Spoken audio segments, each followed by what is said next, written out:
Good morning students. How are you? Students, I hope you are well at home. After vacation हम फिर से online हाजिर हैं। Students, आज जो है ज्योग्राफी का 5th लेसन करेंगे और इस लेसन के बाद जो है हम इकोनॉमिक्स का जो है चैप्टर वो स्टार्ट करेंगे। तो एक बार जो है हम फिर से जो अपना ज्योग्राफी का जो टॉपिक है उसको कंटिन्यू करते हुए आज 5th लेसन जो है वो स्टार्ट करने जा रहे हैं।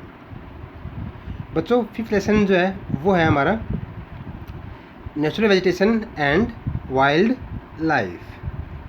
यहाँ पर जो है इस लेसन के अंदर जो है हम कंसेप्ट क्लियर करेंगे कि इंडिया के अंदर जो डिफरेंट टाइप की वेजिटेशन है उनको एक्सप्लेन करेंगे एंड जो इंडिया की जो वाइल्ड लाइफ जो है उनको जो हम यहाँ पर एक्सप्लेनेशन करेंगे। तो फर्स्ट ऑफ ऑल जो नेचुरल जो वेजिटेशन है हम उसके बारे में जो है वो जानेंगे। बच्चों, जो नेचुरल वेजिटेशन है उसका मीनिंग ये है कि वो वेजिटेशन जो विदाउट ह्यूमन हेल्प के ग्रोथ करे, उस वेजिटेशन को जो है हम नेचुरल वेजिटेशन कहेंगे। जो नेचुरल वेजिटेशन है उसके अंदर जो है वो ट्रीज़ एंड ग्रास वो भी इसको इंक्लूड करते हैं। हम ग्रास को भी जो है नेचुरल वेजिटेशन के अंदर ही इंक्लूड करेंगे। तो यहाँ पर हम देख सकते हैं कि इंडिया के अंदर जो नेचुरल वेजिटेशन है उसकी जो काफ़ी वैराइटीज़ जो है ना यहाँ हम देख सकते हैं, क्योंकि इंडिया का जो एरिया है वो काफ़ी वास्ट है और यहाँ पर जो बायोडाइवर्सिटी है वो भी काफ़ी वास्ट मिलती है। Our country India is one of the 12 mega biodiversity country of the world. बच्चों, ये कहता है कि इंडिया की जो बायोडाइवर्सिटी है वो काफ़ी बड़ी है और यहाँ पर इसकी जो पोजीशन है वो 12th पोजीशन के ऊपर जो है वो आती है। यहाँ पर जो है 12th मेगा बायोडाइवर्सिटी है इंडिया के अंदर। यहाँ पर 47,000 plant species India occupies 10th place in the world and 4th in the Asia in plant diversity. बच्चों, यहाँ पर ये कहता है कि इंडिया के अंदर जो है 47,000 यानी कि लगभग 47,000 जो प्लांट जो है वो स्पीसीज जो है उनकी वो पाई जाती है। उस हिसाब से इंडिया का जो ना 10th प्लेस के ऊपर जो है वो पोजीशन आती है, जबकि एशिया के अंदर जो है इसकी 4th पोजीशन आती है। There are about 15,000 flowering plants in India which account for 6% in the world total number of flowering plants. यहाँ पर जो फूल पौधे जो हैं वो लगभग 15,000 की जो है ना उनकी वैराइटीज़ है और इंडिया जो है ना वो वर्ल्ड के अंदर 6th पोजीशन के अंदर जो है वो आता है। The country has many non flowering plants such as ferns, algae and fungi. ये India also has 89,000 species of animals as well as a rich varieties of fish in its fresh and marine waters. बच्चों, यहाँ पर ये कहता है कि India के अंदर जो है वो अगर हम बात करते हैं यहाँ के एनिमल्स के अंदर, जिसके अंदर हम फिशेस को भी जो है इंक्लूड कर लेंगे, तो वो कुल मिलाकर जो है वो 89,000 है। इतनी जो है यहाँ पर जो उनकी डिफरेंट टाइप की जो नस्ल जो उनकी वैराइटीज़ है वो पाई जाती है। Natural vegetation refers to a plant community which has growth naturally without human aid and has been left undisturbed by humans for a long time. This is termed as a variation vegetations. देखो बच्चों, मैंने आपको पहले ही बताया था कि जो natural जो वेजिटेशन है वो वेजिटेशन किसको बोलेंगे हम, जो विदाउट ह्यूमन एड, कि उसके अंदर कोई भी ह्यूमन जो है वो एडिट नहीं करेगा। उसके लिए जो सॉइल है, जो लैंड है, जो वाटर अवेलेबिलिटी है वो सब नेचुरल तरीके से उसको मिलेंगे और वो नेचुरल तरीके से ही ग्रोथ करेंगे। उसी को जो है हम नेचुरल वेजिटेशन कहते हैं। दस cultivated crops and fruits from part of vegetation but not natural vegetation. बच्चों, जो हम ह्यूमन एड की हेल्प से जो कल्टीवेशन करते हैं, फ्रूट्स की है या ऑर्किड की जो हम कल्टीवेशन करते हैं, वो सब वेजिटेशन तो है बट नेचुरल वेजिटेशन नहीं है। नेचुरल वेजिटेशन वही होंगी जो विदाउट ह्यूमन हेल्प से जो ना वो ग्रोथ करे, वही जो है ना वही नेचुरल वेजिटेशन उसको बोलेंगे। The term flora is use to denote plants of a particular regions or period. Similarly, the species of animals are referred to as fauna. This is hug diversity in flora and fauna kingdom is due to the following factors.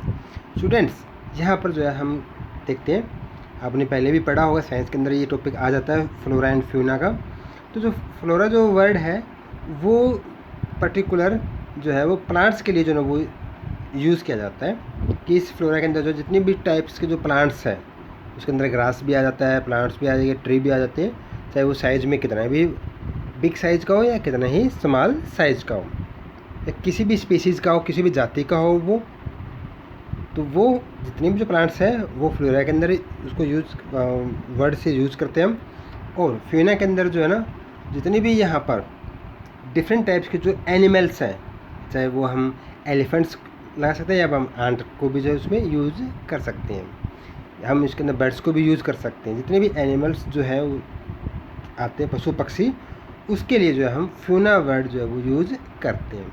तो flora and fauna जो है ना वो एक तरह के जो है ना हम यूज़ करते हैं प्लांट्स और एनिमल्स के लिए। और उसके बाद कहता है कि इसको जो इफेक्ट डालने के लिए, इसके जो इतनी डिफरेंट टाइप की डाइवर्सिटी है इंडिया के अंदर, उसके लिए जो है हम कुछ फ्लोइंग फैक्टर्स हैं उनके बारे में जो हम देखेंगे। तो सबसे पहले जो है हम यहाँ पर रिलीफ के बारे में हम पढ़ेंगे। रिलीफ के अंदर जो है वो लैंड जो है जो वो इसके अंदर इंक्लूड होता है। सबसे पहले land effects the natural vegetation directly and indirectly. Do you accept the some types of vegetation in mountains, plateau and plain area or in dry and wet regions। बच्चों ये कहते हैं कि जो लैंड है वो काफ़ी इफेक्ट डालते हैं हमारे जो वेजिटेशन है उसके ऊपर। माउंटेन के ऊपर जाएंगे तो वहाँ पर जो डिफरेंट टाइप की जो वेजिटेशन मिलेगी, और प्लेटू के ऊपर जाएंगे तो वहाँ पर डिफरेंट टाइप की वेजिटेशन मिलेगी, और प्लेन एरिया के ऊपर जो है वो डिफरेंट टाइप की जो है ना वो वेजिटेशन मिलेगी। In secondly dry and wet regions के अंदर भी जो है प्लांट्स एरिया जो है वो डिफरेंसेस आ जाते हैं। The natural of land influence the type of vegetation. The fertility level is generally devoted to agriculture. The undulating and rough terrains are areas from grassland and woodland developed and give shelter to a variety of wild life। तो बच्चों यहाँ पर ये कहता है कि जो land है वो डिफरेंट टाइप की है और वहाँ की जो वेजिटेशन है वो भी डिफरेंट टाइप की मिलेगी, क्योंकि यहाँ पर जो है हम देखते हैं कि जो ग्रासलैंड है उसके लिए भी जो है लैंड एक जो फैक्टर वो काफ़ी इफेक्ट डालता है। प्लेन एरिया के अंदर जो ग्रास वो डिफरेंट टाइप का मिलेगा। अगर हम माउंटेन एंड प्लेटू एरिया के अगर हम देखेंगे तो वहाँ पर ग्रासलैंड भी जो है वो डिफरेंट टाइप के मिलेंगे, और वहाँ पर जो है जो वुडलैंड या जो वेजिटेशन है वो डिफरेंट टाइप की मिलेगी, और वही वेजिटेशन और वहाँ की लैंड वो इफेक्ट डालेगी हमारी वाइल्ड लाइफ को भी। सेकेंड है हमारा soil. The soils also vary over species. Different types of soil provide basis for different types of vegetation. बच्चों ये जो सोइल है आपने पढ़ा होगा पहले कि जो सोइल जो है वो डिफरेंट टाइप की है होती है, जैसे ब्लैक सोइल है, एलुवियल सोइल है, माउंटेन सोइल है, एरिड सोइल है, अपने डेल्टा सोइल है। तो डिफरेंट टाइप की जो सोइल है उसके अंदर डिफरेंट टाइप की ही वेजिटेशन होगी। For example sandy soil of the desert support cactus and thorny bushes, while wet, marshy deltaic soil support mangrove and deltaic vegetation. The hill slopes with some depth of soil have conical trees. तो students यहाँ पर हम देख सकते हैं कि जो Sandy soil यानी जो बिल्कुल ड्राई सोइल है, फॉर एग्जांपल राजस्थान के अंदर जो सोइल मिलेगी वो बिल्कुल सैंडी सोइल मिलेगी क्योंकि वहाँ पर डेजर्ट है। तो डेजर्ट के अंदर जो है जो वेजिटेशन होगी वो कैक्टस या थॉर्नी बुशेस टाइप की जो ना वो हमारे वेजिटेशन मिलेगी, जिनके कांटे जो होते हैं वो उस वहाँ की जो वेजिटेशन है वो वहीं होती है। एंड जिस सोइल के अंदर वेट भी नमी बहुत ज़्यादा रहती है तो वहाँ पर जो वेजिटेशन है वो डिफरेंट टाइप की मिलेगी। डेल्टाइक सोइल के अंदर जो ना वो मोस्टली मैंग्रोव फॉरेस्ट को जो ना वो अडोप्ट करते हैं, तो वहाँ डेल्टाइक वेजिटेशन जो वो मिलेगी। हिली एरिया के ऊपर जो ना वेजिटेशन जो वो डिफरेंट टाइप की ही मिलेगी। तो यहाँ सोइल जो है काफ़ी इंपॉर्टेंट जो है वो रोल प्ले कर रहा है हमारे वेजिटेशन, जो डिफरेंट टाइप की जो वेजिटेशन मिलती है। नेक्स्ट है क्लाइमेट। क्लाइमेट के अंदर जो सबसे पहले हम जो टेम्परेचर के बारे में देखेंगे। बच्चों टेम्परेचर भी जो है काफ़ी इफेक्ट डालती है। टेम्परेचर प्लस हमारे रेनफॉल प्लस में सोइल, ये तीन जो है वो मेन फैक्टर है किसी भी वेजिटेशन को जो इफेक्ट डालने के लिए। तो उसके अंदर जो टेम्परेचर जो है काफ़ी इंपॉर्टेंट है। The character and extent of vegetation are mainly determined by temperature along with humidity in the air, precipitations and soil. On the slope of the Himalayas and the hills of the peninsula above the height of 915 meters, the fall in the temperature affect the types of vegetation and its growth and change it from tropical to subtropical temperature and alpine vegetation। देखो बच्चों जो temperature है वो हमारे जो vegetation है उसको काफ़ी इफेक्ट डालती है।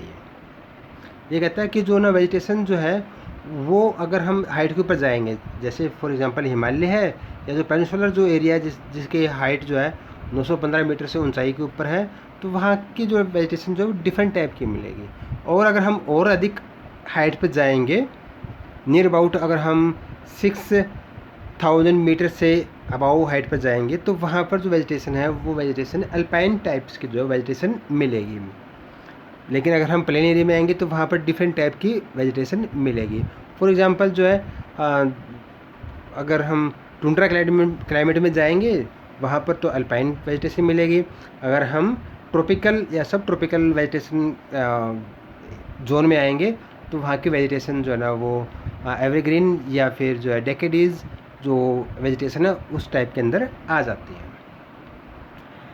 नेक्स्ट है हमारा फोटोपीरियड या sunlight. The variations in duration of sunlight at different place is due to difference in latitude, altitude,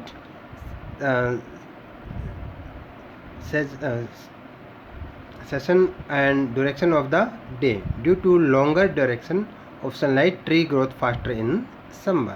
student यहाँ पर जो सनलाइट है, जैसे आप सभी जानते हैं कि सनलाइट के हेल्प से जो ना जो ट्रीज़ है वो अपना फूड जो वो गेन करता है। सनलाइट की अगर ड्यूरेशन ज़्यादा है तो वो जल्दी ही ग्रोथ करेंगे। अगर सनलाइट की ड्यूरेशन जो है डे टाइम के अंदर कम है तो वो ग्रोथ है कम करेंगे। फॉर एग्जांपल जब यहाँ विंटर सीजन आता है तब हम देख सकते हैं कि जो भी वेजिटेशन है वो ग्रोथ नहीं करती, कम करती है, क्योंकि उसको सनलाइट जो है वो कम मिलती है। सनलाइट कम मिलेगी तो ऑटोमेटिकली ही उसको फूड कम मिलेगा। लेकिन जैसे ही समर सीजन होता है, समर सीजन के अंदर जो है हमारी वेजिटेशन जो है वो ग्रोथ है ज़्यादा करती है, क्योंकि उसको सनलाइट का जो है टाइम ड्यूरेशन जो है वो ज़्यादा मिलता है। उसके बाद है precipitations in India. Almost the entire rainfall is brought in by the advancing southwest monsoon June to September and retreating northeast monsoon area of heavy rainfall have more dense vegetation as compared to other area of less rainfall। Students जो rainfall है वो काफ़ी important है। जैसे मैंने आपको पहले बताया था कि रेनफॉल सोइल है और टेम्परेचर जो है ना वो काफ़ी इफेक्ट डालती है। सबसे ज़्यादा ये तीन चीज़ें ही जो है ना इफेक्ट डालती है वेजिटेशन के ऊपर, क्योंकि टेम्परेचर हाई है। टेम्परेचर हाई है तो अंडरस्टूड है कि वहाँ पर जो है सनलाइट का जो ड्यूरेशन टाइम है वो ज़्यादा है।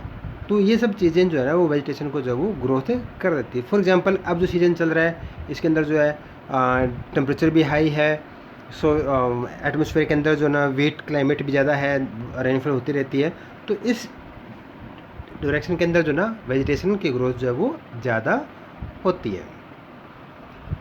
उसके बाद ये कहते हैं कि have you every thought as to why forest are important for human beings. Forest are renewable sources and play a major role in enhancing the quality of environment. Students, जो हमारे वेजिटेशन है, जो फॉरेस्ट है, वो human being के लिए बहुत ज़्यादा इम्पोर्टेंट है। हम टोटली डिपेंडेंट है अपने नेचुरल जो नेचुरल जितने भी सोर्सेज हैं हम उनके ऊपर जो टोटली डिपेंडेंट है। और जो फॉरेस्ट है, जो वेजिटेशन, नेचुरल वेजिटेशन है, ये एक हमारे नेचुरल सोर्सेज का ही पार्ट है। तो अंडरस्टूड है कि ये हमारे लिए काफ़ी इम्पोर्टेंट है। और उसके बाद जो मेन बात ये क्या है कि जो हमारे फॉरेस्ट है, जो नेचुरल वेजिटेशन है, वो क्या है, रिन्यूएबल रिसोर्सेज हैं कि एक बार हम इसको यूज़ कर लेंगे, दोबारा हम पेड़ पौधे उगा लेंगे। तो इससे जो हमारी जो नीड है वो कंप्लीट होती जाती है। And play a major role in enhancing the quality of environment. They modify local climate, control soil erosion, regulate stream flow, support a variety of industries, provide livelihood from many communities and offer panoramic or scenic view for recreation. It control wind force and temperature and causes rainfall. Students, जो यहाँ पर जो हम importance कर रहे हैं किसकी, forest की, वेजिटेशन की जो हम इम्पोर्टेंस कर रहे हैं, ये कहता है कि जो ना ये हमारे जो लोकल क्लाइमेट है उसको कंट्रोल करता है, सोइल इरोजन को भी जो ना ये कंट्रोल करता है। जितनी ज़्यादा वेजिटेशन होगी, सोइल जो है इरोजन की जो एक्टिविटी है वो कंट्रोल हो जाती है। आप लोग देख सकते हैं कि हिली एरिया के ऊपर जो है वो काफ़ी ज़्यादा वेजिटेशन जो है ना वो होती है, तो उसको जो सोइल इरोजन को कंट्रोल कर जाती है।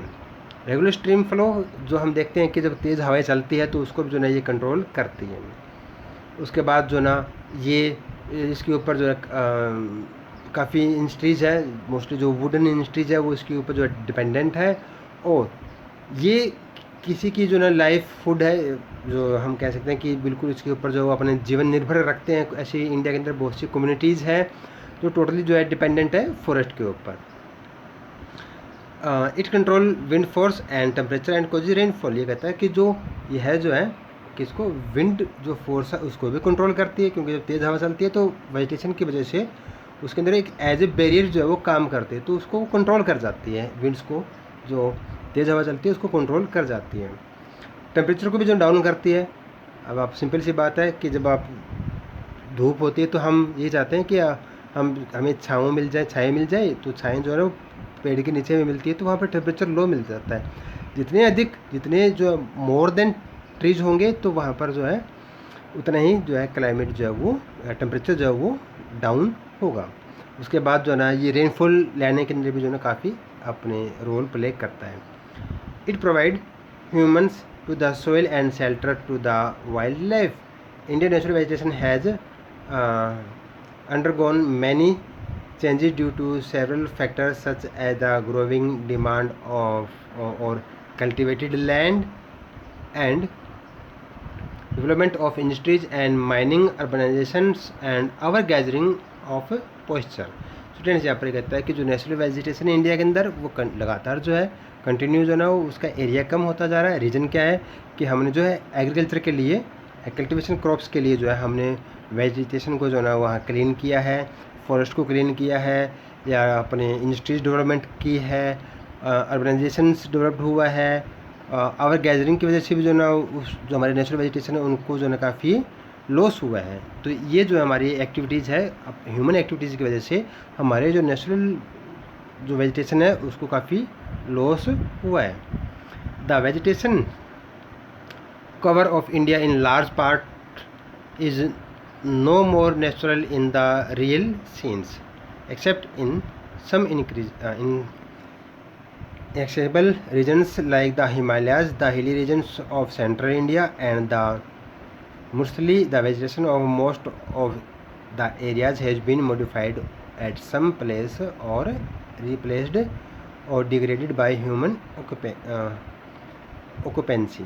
तो बच्चों यहाँ पर ये कहता है कि जो ना इंडिया के अंदर जो डिफरेंट एरिया के अंदर जो ना वेजिटेशन भी जो डिफरेंट उसके जो एरिया वो भी हमें मिलता है। फॉर एग्जांपल जैसे हिमालयन रीजन्स है तो वहाँ पर इसकी क्वांटिटी ज़्यादा है, बट जो इंडिया के जो सेंट्रल पार्ट है या मोस्टली जो पार्ट है वहाँ पर जो है ये नेचुरल वेजिटेशन जो है ना वो काफ़ी कम जो है वो मिलती है। तो इंडिया के अंदर जो ना ये डिफरेंट आप जैसे आपने पहले लेसन पढ़ा है कि इसके डिफरेंट टाइप के जो क्लाइमेट है तो और डिफरेंट टाइप के जो हमारे जो फिजिकल स्ट्रक्चर है तो वो डिफरेंट टाइप उनकी वजह से क्या होगा कि हमारे जो नेचुरल वेजिटेशन है उसके ऊपर उसी का इफ़ेक्ट पड़ा है। तो कुछ ऐसे एरिया ऐसे हैं कि जहाँ पर जो है ना बहुत ज़्यादा जो है फॉरेस्ट डेंसिटी है, तो कुछ ऐसे एरिया भी जहाँ लो फॉरेस्ट डेंसिटी है, तो इसका इफ़ेक्ट जो है ना वो हम अलग अलग एरिया के अंदर अलग अलग देख सकते हैं। तो स्टूडेंट्स आज के लिए इतना ही। नेक्स्ट टॉपिक जो हमारा होगा इकोसिस्टम एंड फिर स्टार्ट हो जाएगा हमारा टाइप्स ऑफ नेचुरल वेजिटेशन। वो जो है हम नेक्स्ट वीडियो के अंदर जो है ये हमारा कंसेप्ट क्लियर करेंगे। तो students have a nice day, thank you.